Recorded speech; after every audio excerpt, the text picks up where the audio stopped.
Good afternoon, everyone. Thank you for joining us. It is 3 o'clock and we're getting ready to start the webinar. We're just going to wait a couple of more minutes to see if we can get some more folks able to join us. So stay tuned for a couple of minutes. Thank you.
Okay, good afternoon. Thank you all for joining us for Untapped Resources, Leveraging ESSA and Other Federal Supports for Communities and Schools. I am Communities and Schools National Office Chief of Staff and Vice President of Policy, Tiffany Miller. So happy to be able to present to you this afternoon.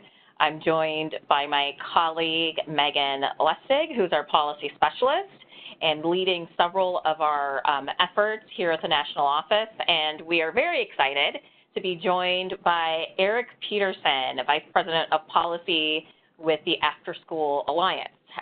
He's incredibly knowledgeable, all things federal funding related. And so we're very excited to be able to chat with you this afternoon. Before we get started, we're going to kick things off with a poll. What we'd really like to know, because we have a lot of material to cover in 1 hour, we want to know what you are most interested in learning more about during this presentation. Is it more about Title I? Is it more about Title IV-A, the Student Support and Academic Enrichment Grant? Is it about community school funding? So if you could just take a couple of minutes and complete that poll, we will try to tailor our presentation based on those answers.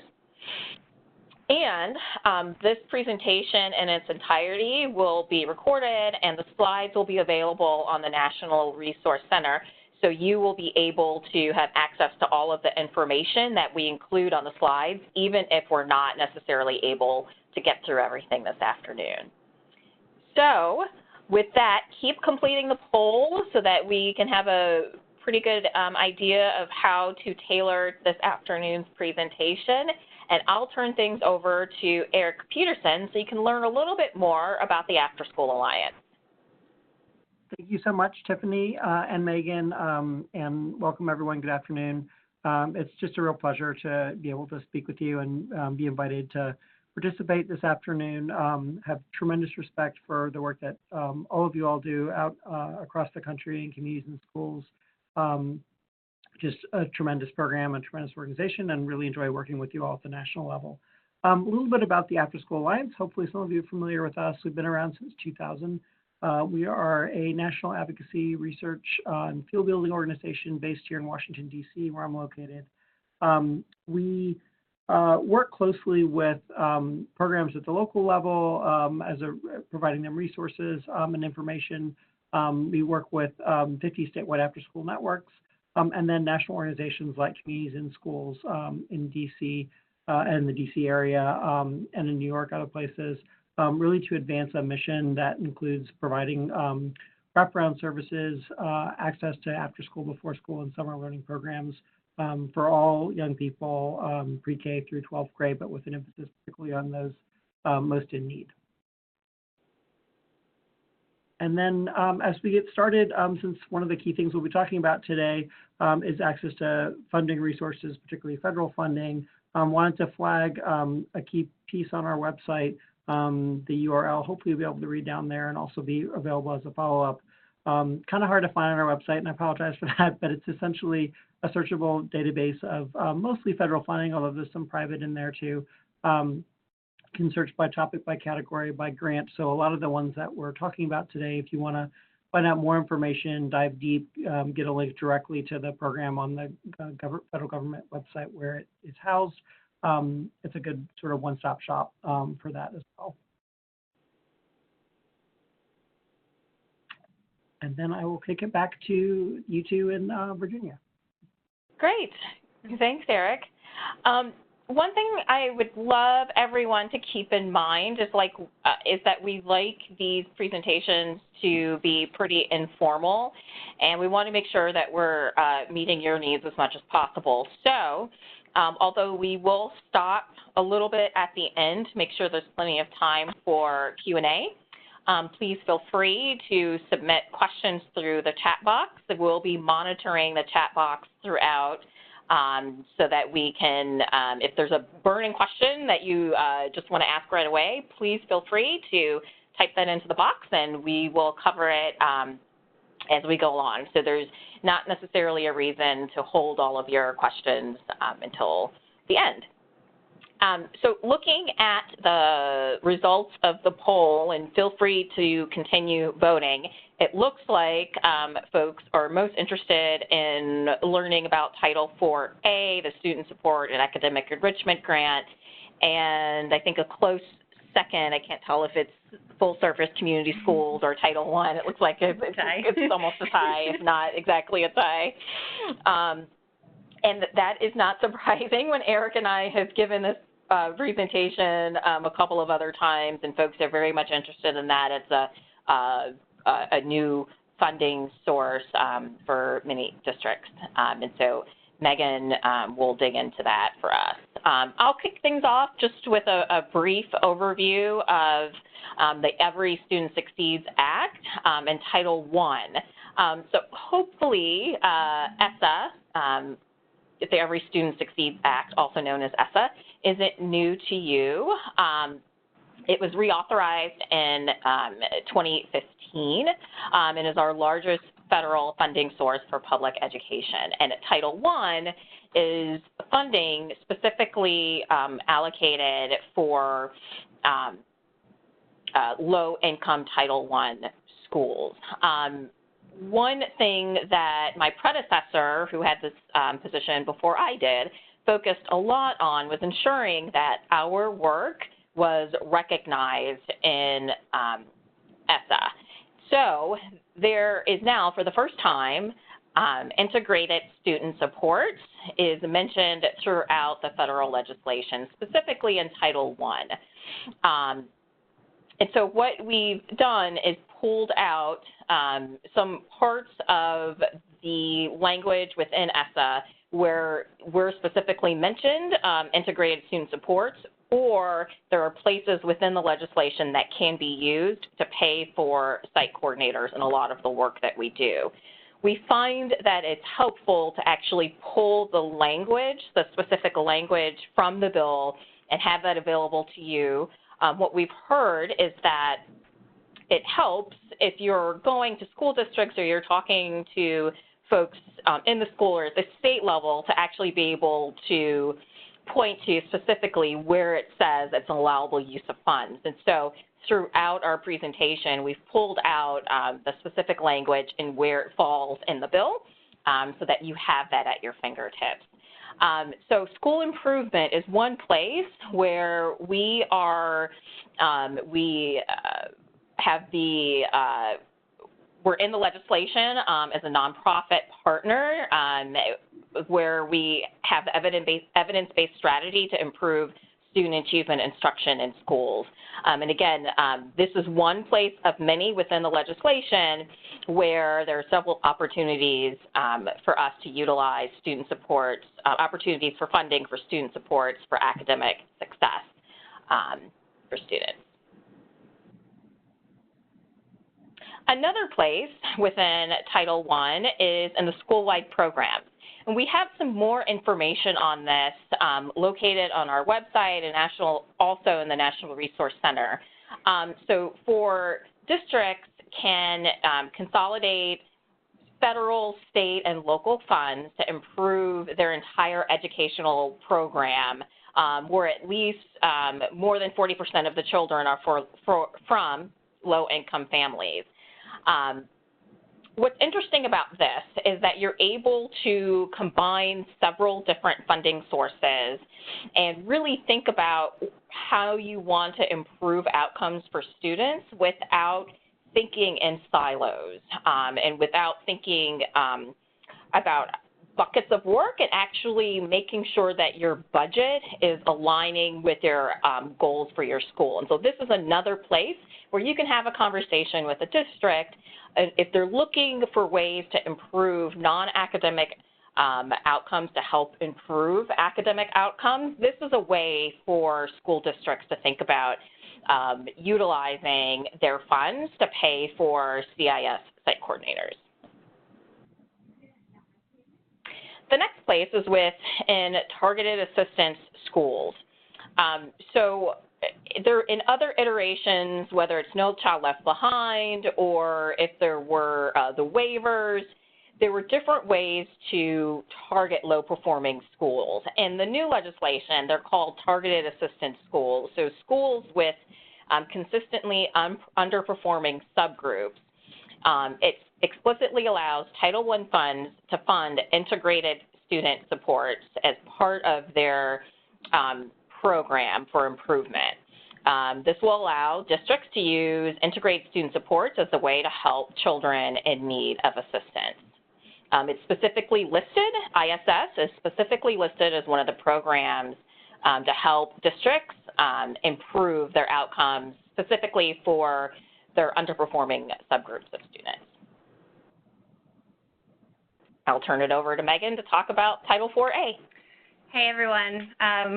I am really excited to see all of this interest in Title IV-A, and I have, maybe some exciting work around this program that's coming up this year, and so hopefully some of that I'll talk about that a little later, and hopefully some of that will help you have conversations with your superintendents and principals about this bucket of funds, because there is, this program started out pretty small, but there is a lot of funding available now. And so I will start with an overview.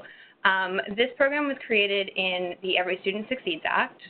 It is a combination of several smaller programs that were kind of rolled into one formula grant that was meant to be flexible funding for school districts and schools to invest in the non-academic and academic needs of students. Community school site coordinators are an allowable use of funding. That's in the law. But the Department of Education kind of took that a step further and issued guidance really spelling out specifically what some things that they wanted schools to focus on that fit into through the three buckets that are established in the law. So this is a flexible grant. Funds can be spent on 3 different activities.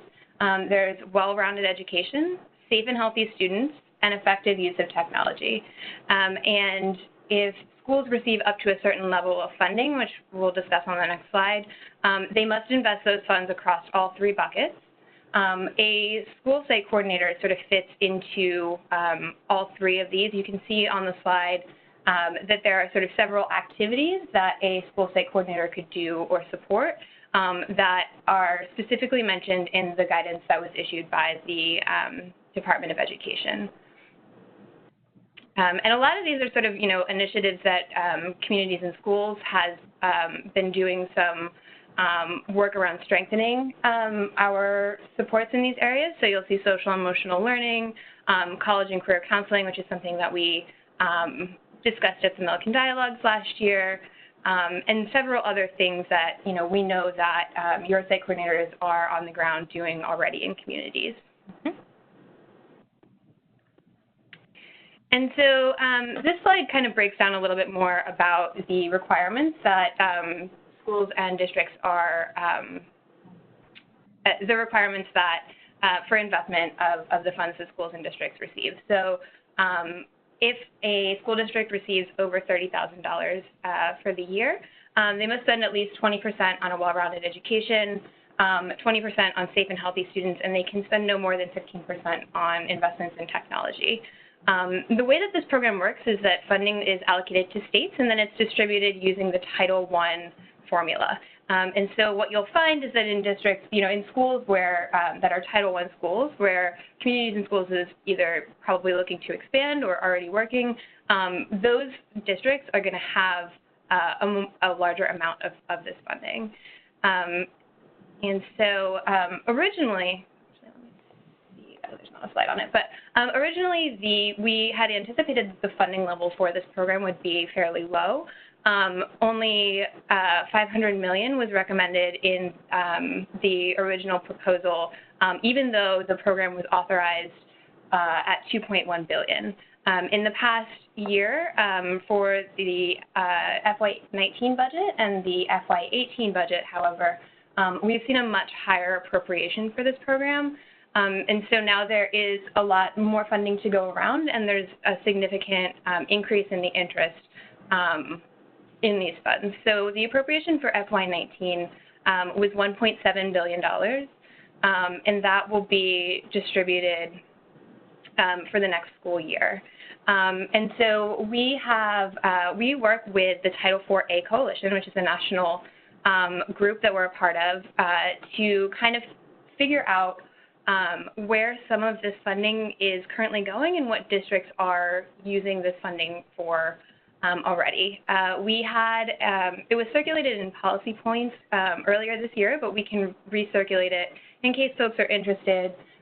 We worked with them to produce a survey with whiteboard advisors that surveyed superintendents and principals to ask, what are you doing with these funds? And that data can really help us inform conversations about not only what the funds can do, but as we kind of look to having conversations with principals and superintendents about the ways that Communities in Schools and integrated student supports fit within this program, to know, what their priorities are, where they're investing their funds, and how we can sort of support some of that work. And so we'll be placing another survey in the field to find out more about FY19 funds, but in the meantime, we have this information about what was done in previous years. And as part of that coalition, we're also going to be putting together a toolkit with some handouts and resources and things that can be used in these meetings to align our work with this bucket of funds. So also look for that as part of kind of a broader toolkit. And then something else, Megan, you might want to talk about is how this pot of money has been in the news a lot recently. So why has it been in the news recently, and what should our network be aware of? Yes, that is a good point. So one of the reasons for the higher level of appropriations in FY18 and 19 is because this funding is an allowable use of this funding is safe and healthy students. And so as we're having this national conversation about school safety, and policymakers are really looking for solutions and ways to ensure that students are safe at school during the day. This pot of funds was identified as a school safety program. And so because of this, the appropriation was increased, which is good, but it sort of brings this need to kind of be aware of talking about this funding in a way that focuses on all three of the buckets, and that, when we have conversations with superintendents and principals, and even at the national level with policymakers, that we really need to pay attention to, making sure that we have a conversation about all of the things that a site coordinator can do and how really integrated student supports attends to the comprehensive needs of students in a way that doesn't specifically focus on school safety, because the risk of this being considered a school safety program is that when the conversation about school safety is not, we're not as focused on that conversation, then this is at risk of getting cut again. Or I think one of the other issues that came up is that there's some folks who want to use this pot of funding for school hardening or school security. Yeah. And you should know that as the Communities and Schools National Office and as part of the Title IV-A coalition, we are against using these funds for school hardening. That was not the original intent and spirit of the legislation, and we want to make sure that we maintain the original intent so that there's plenty of funding for all of these other activities that we know have an incredible impact on safe and healthy students. Great. So the next slide, I think, is about Promise Neighborhoods, but there was zero interest in Promise Neighborhoods, and I know we are tight on time, so you can, we'll skip that one. All of the information that you need about Promise Neighborhoods is included on the slides, and we'll skip ahead to full-service community schools, so you're still on. Yep. So full-service community schools is a program that it's not new in ESSA, but it was created. It is the first time that it appears in federal law in ESSA. It used to be a program out of the White House Office of Innovation. So you've probably seen it in past years, but the first time that it's in legislation is ESSA. This grant. The first competition with the new program in ESSA was run this year, and the purpose of the program is to encourage the coordination of academic, social, and health services through partnerships between public schools, the local education agencies that they operate in, and other community-based organizations, including nonprofits and universities, and others. Nonprofits are eligible to apply for these funds as part of a consortium with their local education agency, other nonprofit organizations, and there are, some in each of the grant announcements. There are some specific priorities about what schools and in the area should be covered, but they should serve a certain number of schools in that district. There is a requirement for that a portion of services provided be supported through non-federal contributions, and there is a requirement for some planning that identifies the needs of students, and then also kind of looks ahead at how results will be analyzed, evidence collected, to continue sort of building out that research base around community schools. We were really excited that this, an RFP for full-service community schools was rolled out earlier this summer. It was the first time that they had had a new competition in a while. And the Coalition for Community Schools considers integrated student supports as one of their key pillars of a community school. So, depending on where you're located, you might consider yourself as a communities in school affiliate doing community school work, or you might partner with community schools. So we want to make sure folks are aware of this funding source, and this is something that you should especially consider utilizing unless you're in a location where a community school is really considered a competitor, and there are some places where that's the case. But if you are the community school provider, or if you're partnering with community schools to do communities in school work, you should definitely consider this funding source. And then just a quick note about appropriation levels. So the Congress has appropriated the same amount of funding for FY19 as they did last year, and that's $17.5 million. That works out to grants that will provide $500,000 a year over the course of 5 years. The RFP this year was issued in early summer. It was a really quick turnaround, and so I think folks weren't really expecting it. It was kind of hard to pull together a strong application, and so hopefully this next year there'll be a little bit more time to plan. But definitely that's an RFP that if you're interested in receiving funding from this program, planning ahead and really looking for that RFP. We this year we built a list of folks who were on the grant awards announcement list at communities and schools who are interested specifically in this funding. And so if you want to get on that list, please reach out to me, and we can add you and make sure that you get alerts from the national office, because we will let people know when we see that the competition has opened up.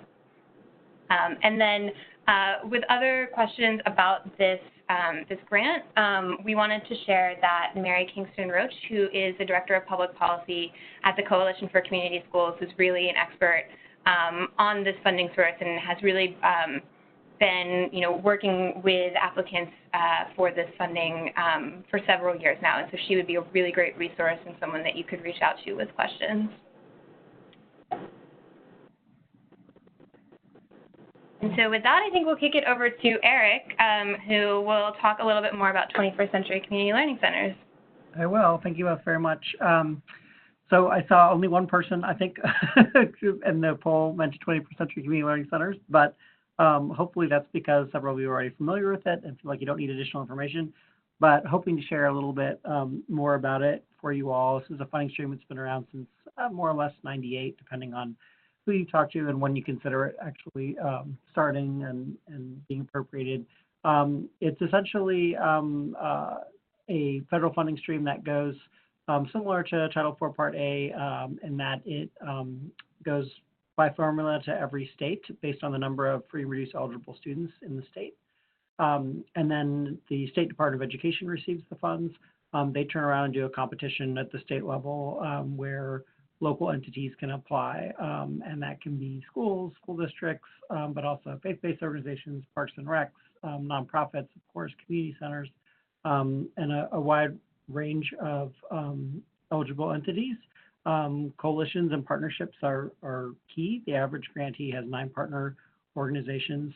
And we've seen over the years less school districts receive this and more community-based organizations, but it's a slow trend.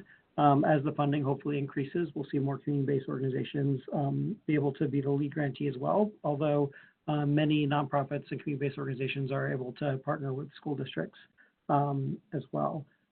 Even with the fact that the wide range of eligible grantees, it tends that 9 out of 10 actual programs or centers are on in-school property or school facilities. The 10th is like in Park and Rec Center or other community center normally. In terms of the way the grant works, so it's, again, most states have although they don't have to, have a grant competition once a year. The grants last 3 to 5 years, up to 5. And the average grant is about $298,000 per year. The average site gets about $120,000. So the next slide.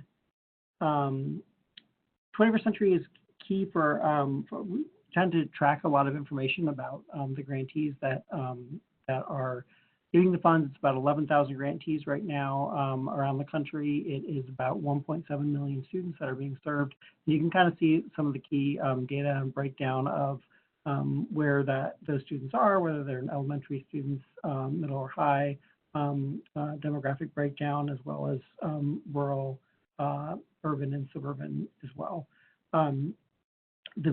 Yeah, that's fine. Sorry. No, so wanted to flag that before we talk a little bit about what can be used for, and I think there's some good synergy with what communities and schools does at the local level.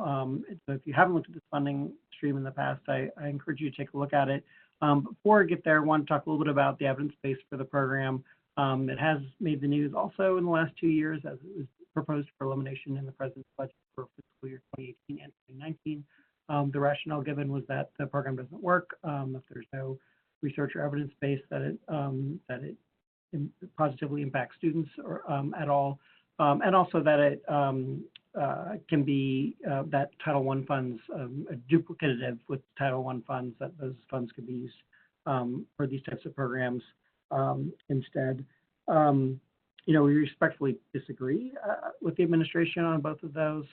There's only care to a wide-ranging research and evidence base around the impacts that 21st Century has, not just for students and families, but also families and parents and communities as well, not just academic outcomes, but behavioral outcomes, as well as social emotional outcomes, even physical health outcomes. And then in terms of the duplication piece, we point to the fact that while there's 1.7 million students, almost 2 million served, there's 8 million that qualify for free and reduced that would be in programs if one was accessible based on our household data that we do every 5 years, America After 3 p.m.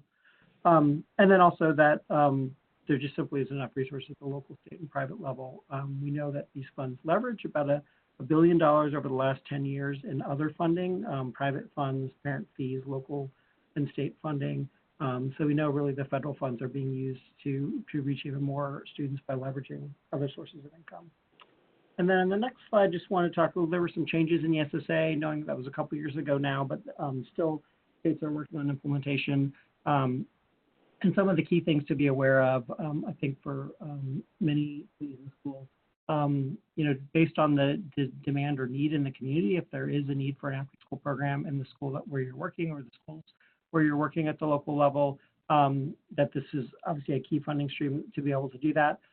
But that also the allowable uses beyond that, go into, new things are added like STEM, specifically workforce development, physical activity, Christian education, financial literacy, environmental literacy. But there are additional allowable uses back from No Child Left Behind that stated in the law around counseling and social work groups, violence prevention, drug and alcohol abuse prevention. So a lot of the sort of health and safety pieces that are funded in Title IV-A during the school day, this funding can be used to complement those, knowing that young people who are having challenges, not just academically, but also social and emotional challenges, those challenges don't go away and sometimes actually are exacerbated and greater after the school day ends, and therefore being able to have supports around into the afternoon and evening, these funds can help with that as well. Also, a couple other changes. The money can be used now on a limited basis for during the school day as well, whereas before it can only be after the school day. So expand learning programming, and that could be something to look at for communities and schools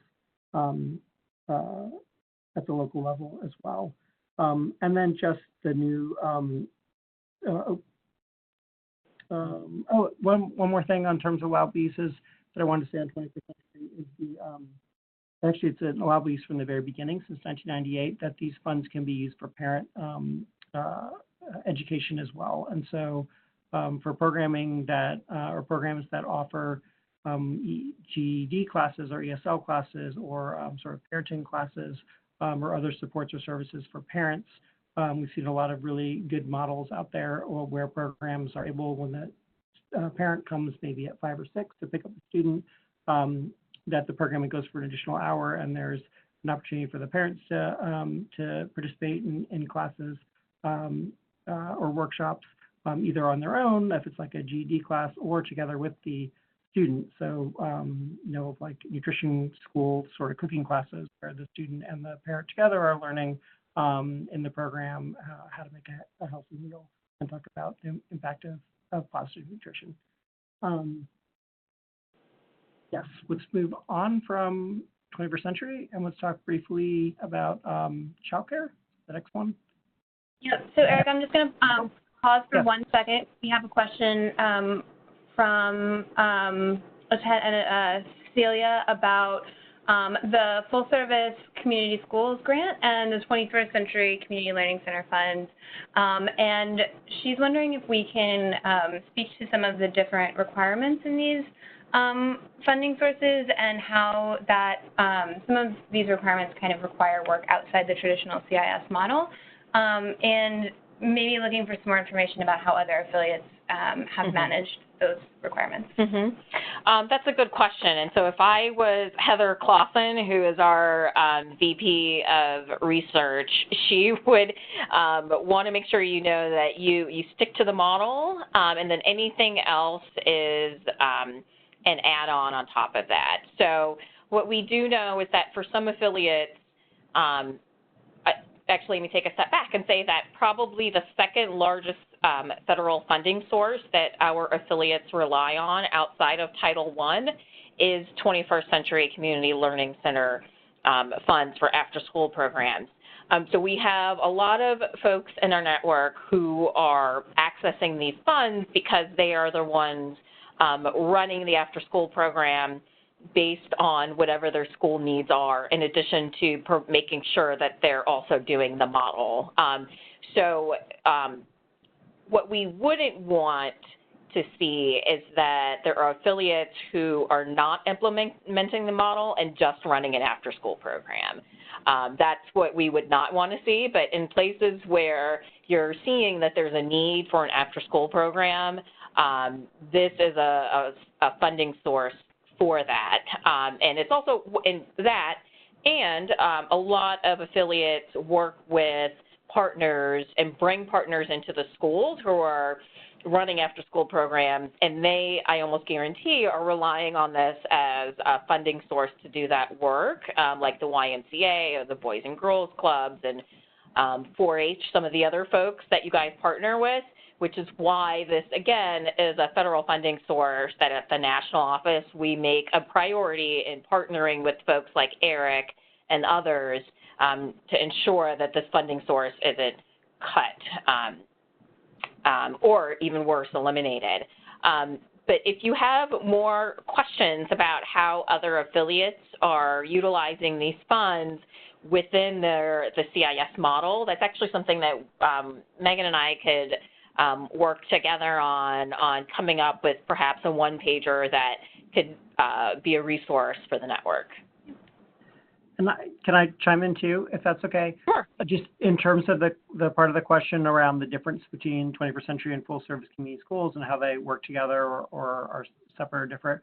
So one of the, just from a logistics point of view, one of the differences is 21st century, again, goes by formula to state, and it's a state competition at the state level where local entities apply for the funds. Full service community schools is actually a federal grant, so you apply, the entity applies directly to the Department of Education. In terms of size also, it reaches fewer grantees, larger grants, but fewer grantees, and really is a way for new community schools initiatives or efforts, or existing community schools efforts that really want to expand and take on new sites. But the full service community schools grants are ideal and really designed for that piece. Most community schools, or the community school model, they're all different, but for most part, community schools have a component that is an after-school or expanded learning program, and that the 21st Century Grant then can layer on top and be used to really to fund that piece of the community school. So while community schools may have after school, they may also have a eye clinic or health services or other things which other funding can help with that, whereas the 21st Century would help with the after-school piece of it. That's kind of one way we look at or differentiate the two. So they can complement each other, but really are designed to sort of serve different purposes. Yeah, thank you for clarifying that, Eric. Sure. And folks, if you have more questions, please send them in through the chat box. Yes, keep them coming.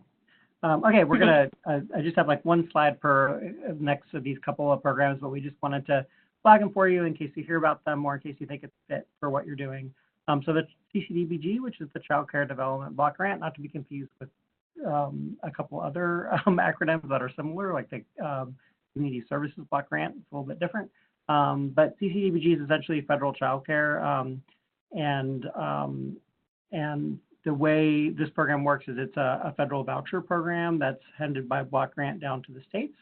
So any parent that's eligible, which is basically an income level that the state sets, it's a percentage above poverty, that has children between the ages of 0, so infants all the way up to age 12, 13. Those families are eligible for a certain amount of money, basically a voucher that they can use for childcare. So this again goes more to the after-school side of the program. If you're layering that on top of your model, that you're doing SCIS as a community schools at the local level. However, that being said, there's a couple things we wanted to flag, and the reason why we kind of put it on here.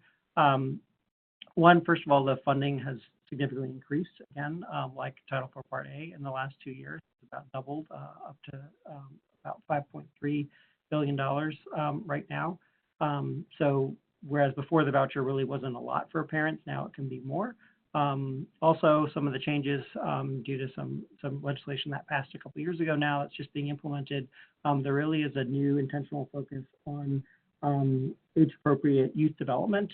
And so, new health and safety standards that were put in, new emphasis on training for providers that are providing the service. So again, if you're looking for funding for a particular after-school program and or as a partner to an existing program, this is funding that can kind of help reach more young people.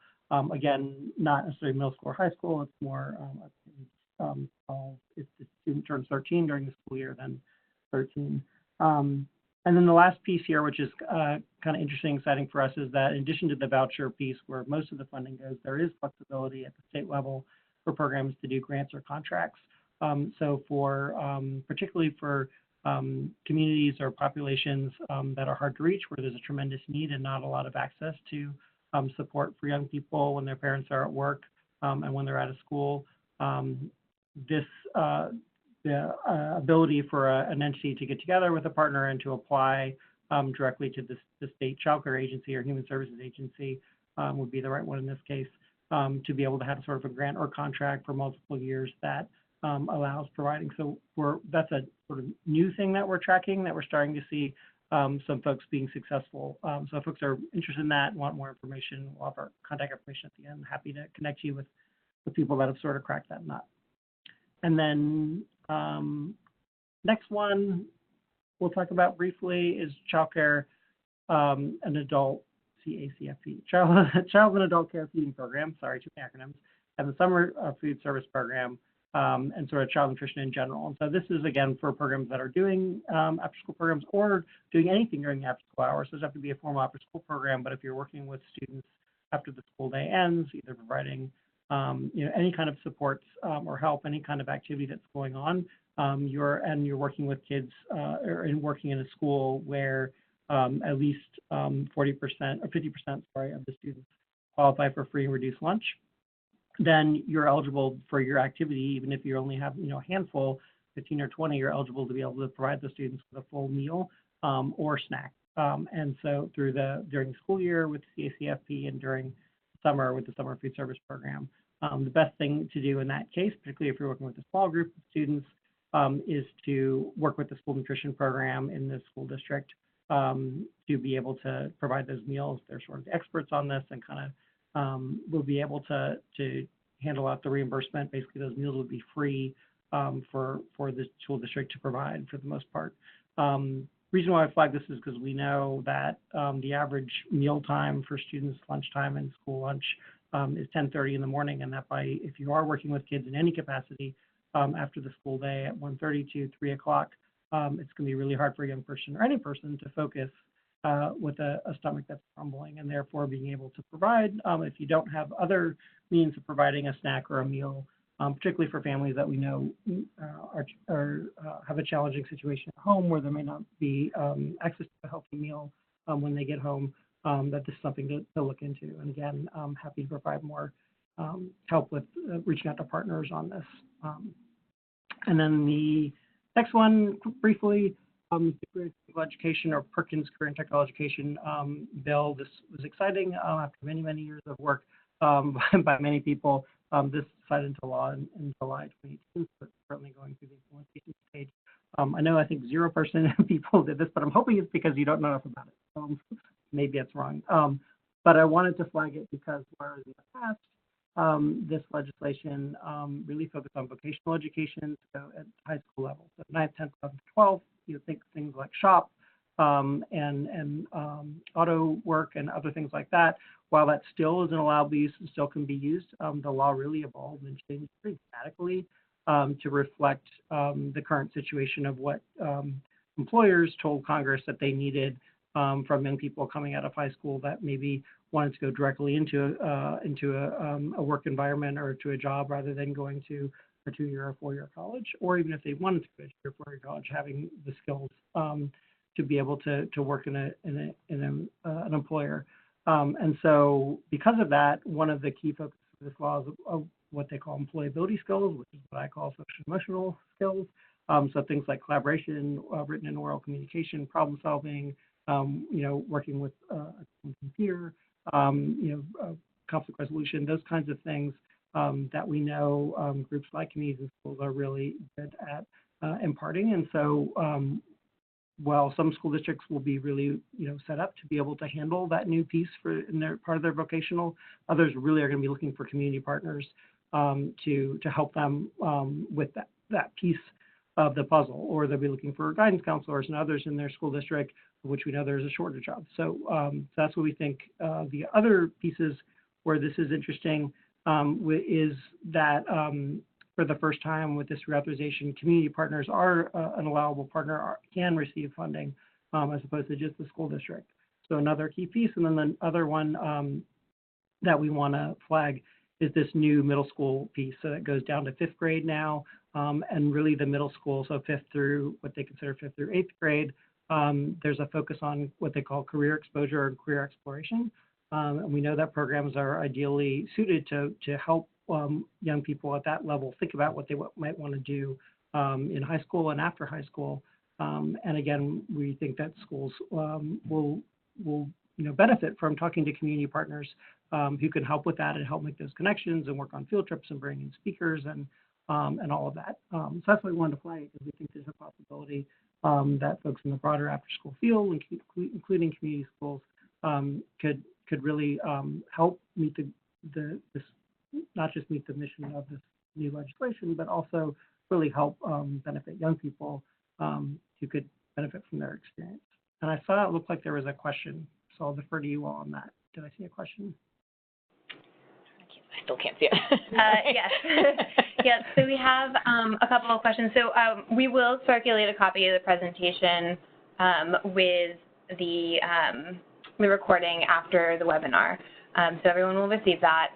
And then the other question is about some of the key positions in districts and state agencies. Who are the decision makers that folks can talk to about some of these buckets of funds, for example, a head of federal programs in a school district? Yeah, that's a good question. We actually, we have some resources on the NRC that if you go to our ESSA page, we have a lot of resources that talks about the different the key decision makers and the key players and folks who you should be building relationships with. It has some suggested language for sending an email to those folks, reaching out to them, scheduling meetings, and we have some relationship mapping tools there as well to help you keep track of that. But that's a very good question, because for a lot of these funding sources, you just can't go out and apply for them yourself, you need to partner with your school or district to be able to access them. So building those key relationships within a school district is very key, and making sure that as you're building that relationship, you're meeting whatever the school or district need is.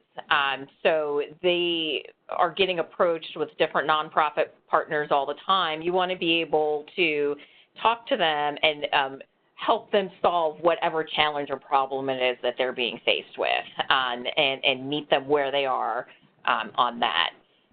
Eric, do you have anything that you'd like to add? No, I think that's right. I think for a lot of these, things like the career and technical education and childcare, it's a state, right now it's a state level conversation, but it will be a school district level conversation over the next year, year and a half. And the resource you mentioned, it sounds like a good one because it's kind of different depending on the school district, who oversees what, but, asking questions and getting to know the folks there, sort of mapping out those relationships is all great advice. Yeah, and I will just, the toolkit that Tiffany mentioned is on the NRC on the advocacy page. It's part of the ESSA toolkit, and if folks have trouble, if anyone has trouble locating it, certainly feel free to reach out to me and I can point you in the right direction. Okay, I'm cognizant of time, so I'll go quick. There was a wide-ranging legislation that passed Congress and signed into law this fall around opioid response and prevention. Unfortunately, didn't have as much prevention as I think a lot of folks would like to see, but also understandable because in the crisis we're in right now, folks are really focused on just immediate response. There is some funding that can be accessed by community partners at the local level working on this. Right now, it would be going again through a state agency. It's going to vary by state, who's going to be in charge of that funds. There's some going through law enforcement and state Attorney General's office. There's some going through education. But again, I think particularly on the response side and the prevention side, but for programs that are working with young people who are impacted, whose families are impacted by the opioid epidemic, and sort of doing a trauma-informed approach. There's some resources and funding in here. So we're still sort of mapping and navigating that. We know some examples of folks who have been successful at tapping into this. So again, if folks are interested in this or looking for where to go next, happy to talk to people. What we just wanted to flag it, something to be aware of. And then similarly with the next one, juvenile justice, the youth mentoring initiative, that's mostly national funding that then flows down to the national providers that got those funds. But did want to flag that Juvenile Justice and Delinquency Prevention Act, although we'd hope it had been reauthorized by now, it still hasn't. It's very close in Congress, but there's new funding as part of that would go both to a school-time programming, mentoring program, any kind of community-based evidence program that is designed to help young people stay out of the juvenile justice system. There's also a lot of funding and programming in there for students who are in the system to support them, but particularly on the prevention side, something that I wanted to flag and keep an eye on that. Hopefully you'll see the news when it passes, and we'll continue to work with communities and schools and others to get information out once that gets to that stage. And then a couple other issues to watch. I know some of you work with AmeriCorps or have AmeriCorps Vista that you work with. Corporation for National Community Service is up for reauthorization this year, so keep an eye on that. We're transitioning now to more your advocacy side. The military readiness defense, we continue to know that that's an issue for the military, having young people who are eligible, who want to go but can't, want to most but can't after high school, and because of either a physical or other challenges that they've had in school, and therefore that continues to be a conversation about the need for have young people prepared to be successful in school, but also after high school. And I wanted to flag the Higher Education Act and just throw our question out. I know it's hard to get answers on the platform, perhaps, but flag for folks that that's going to maybe be authorized in upcoming new Congress next year or the year after. And that includes federal work study. So if you have students, college students in your community that are working with you, or you thought about wanting some, that's something we're going to be looking at. We think it's a good source of young committed people who might be in social work school or in other fields in college that could really both benefit the young people you're working with and also benefit them themselves and maybe see this as a career to go into the field that you all are in. And so there's a couple other things on college access and college readiness, sort of Gear Up and Cheer Up programs and also Higher Education Act that might be a good fit for you all, but really wanted to just flag the federal work study piece to think about it, or if you're already taking advantage of that, love to hear your story. There's a way to share that. And then, were you guys going to do the PROPS recap, or do you want me to do it real quick? No, we're almost out of time. You go ahead and, yep. Okay. We've covered most of these, I think, already. I don't think I mentioned the CTE authorization, but you'll see it in there.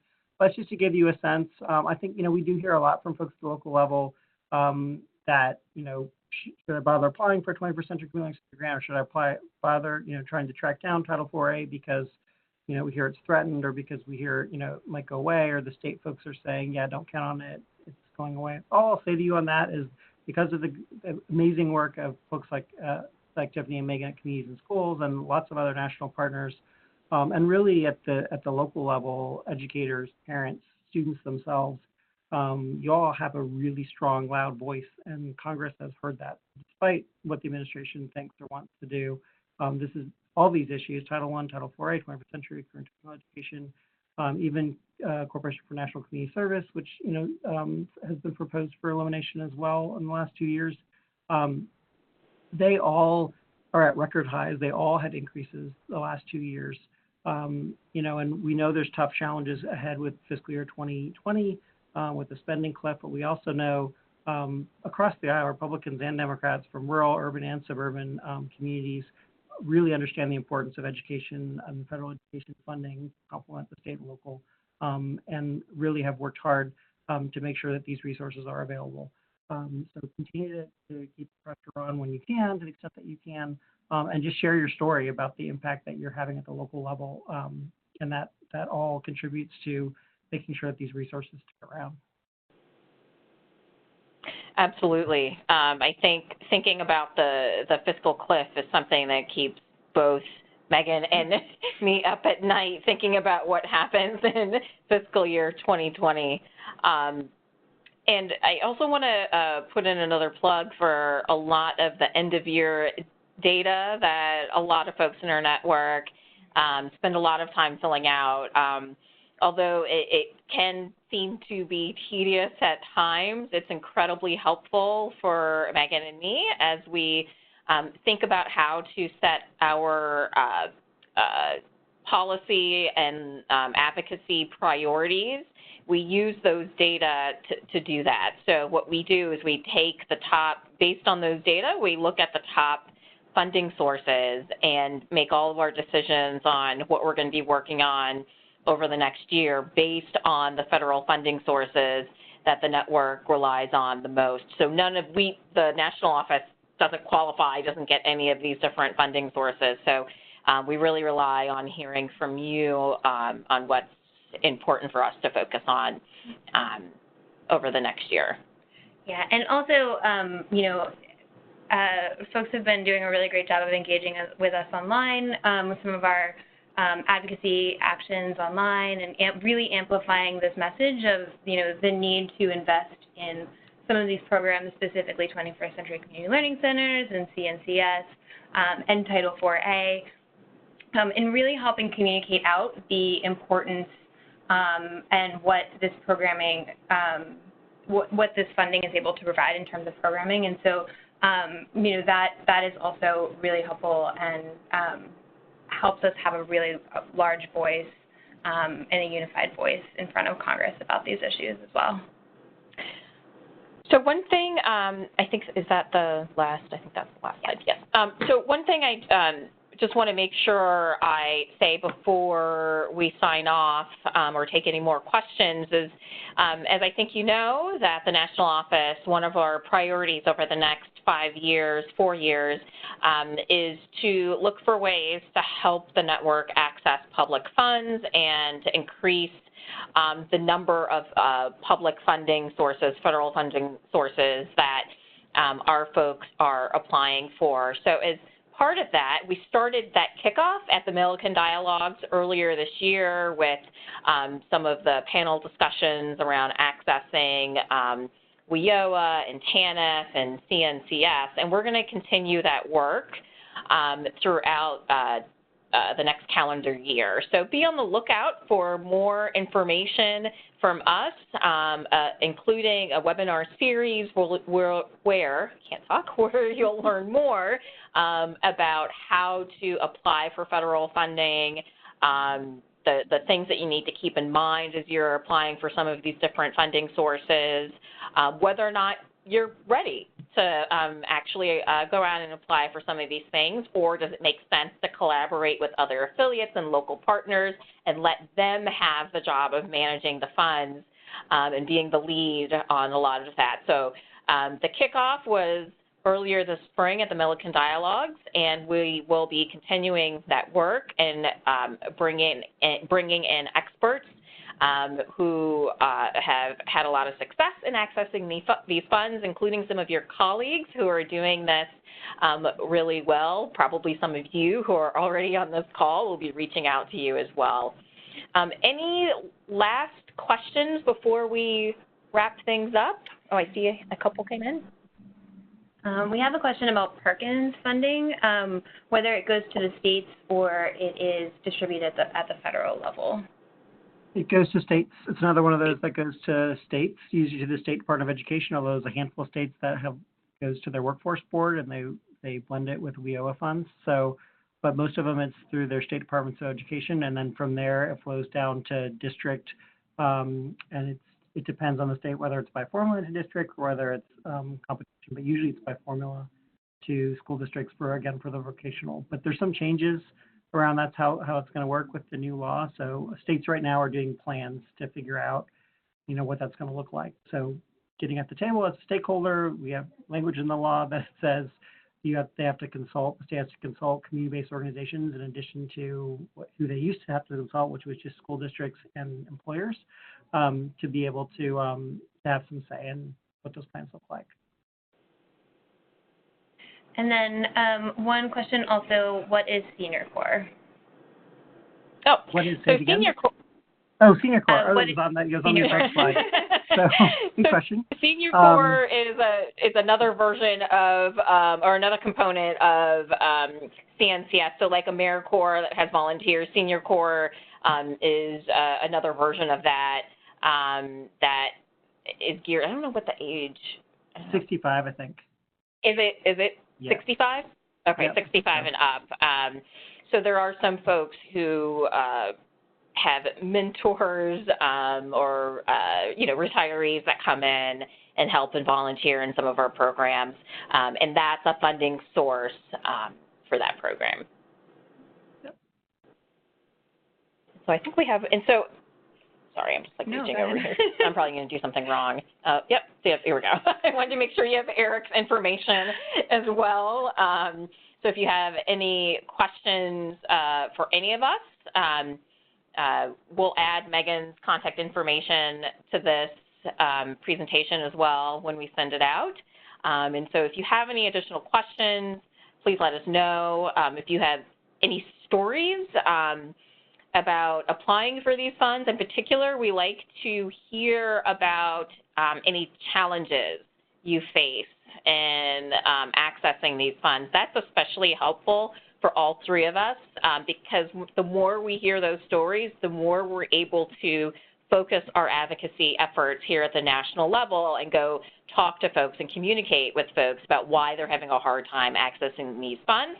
And then what we do here in DC is do our best to advocate for changes that will make that easier for you. So as those issues come up, please reach out to us and let us know. And if you can think of any tools that are needed that would be very helpful to the field, please let us know that as well. And with that, I think we're out of time. So thank you so much for joining us this afternoon. We will be following up in an email with the recorded presentation and a link to some of the sources that we talked about throughout the presentation. Thank you. and enjoy the rest of your afternoon. Thanks, Eric. Thank you. Thanks. Thanks, Eric. Bye. Thanks, everyone. Bye.